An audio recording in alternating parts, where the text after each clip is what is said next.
L-aħwa fl-Awstralja, kull nhar ta' Erba' fid-9:20 ta' filgħaxija fuq One. Is-saħħa lill-Lawċin, Għawdex li toffri l-aqwa opportunitajiet ta' xogħol. Dan kien il-messaġġ tal-Prim Ministru mexxej Laburista Roberta Bela waqt attività politika fix-Xewkija. L-ewwel waħda f'Għawdex f'din il-kampanja elettorali bit-tema Is-saħħa lill-Maltin. Il-Prim Ministru sostna li l-Gvern irid li Għawdex joffri l-aqwa karrieri. Is-settur tal-informatika, is-settur tal-gaming, is-settur tas-servizzi finanzjarji, is-settur tas-servizzi professjonali kollha kemm huma għandhom post ukoll ġewwa Għawdex. Illum f'Għawdex għandna tas-setturi illi għandhom valur miżjud 3 darbiet ogħla milli kellhom taħt Gvern Nazzjonalista. 3 darbiet ogħla għal dak li huwa valur miżjud.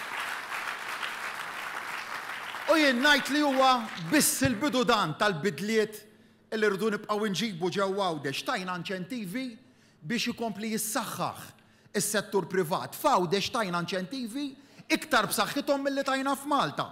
Ħdimna biex ikollna aktar investiment dirett barrani illi jiġi direzzjonat lejn Għawdex. Hawnhekk il-Prim Ministru semma kif l-aħħar snin Gvern Laburista wettaq bosta investimenti fosthom biex itejjeb il-konnettività bit-tlestija tat-tieni fiber optic cable u l-introduzzjoni tal-fast ferry.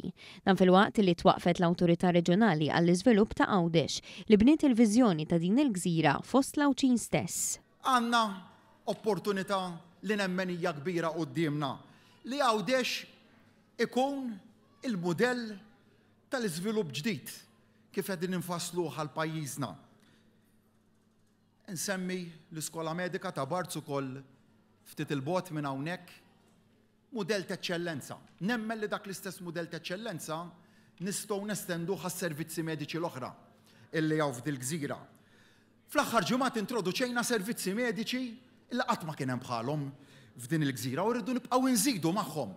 Fil-qasam tal-produzzjoni tal-ilma, inaugurajna impjant state of the art fejn għall-ewwel darba tajna l-awtonomija u l-indipendenza lil Għawdex fil-produzzjoni tal-ilma.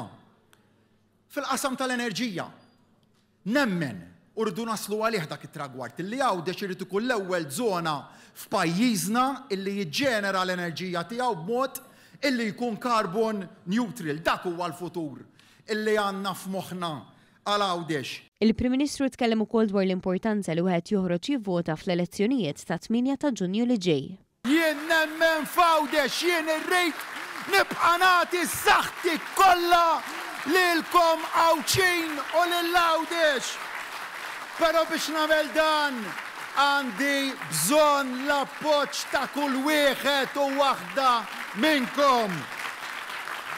Kunu miegħi ħalli nikkonvinċu aktar nies għax din elezzjoni li mhijiex elezzjoni bħall-oħrajn.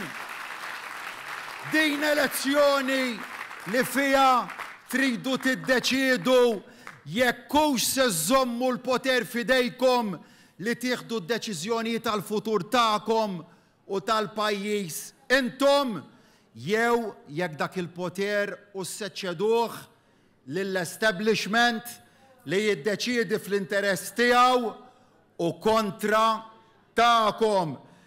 Hija deċiżjoni dik ta' 8 ta' Ġunju fejn intom tridu tażlu jekk hux se żommu f'idejkom il-poter li tiddeċiedu intom xi tridu minn Għawdex tagħna.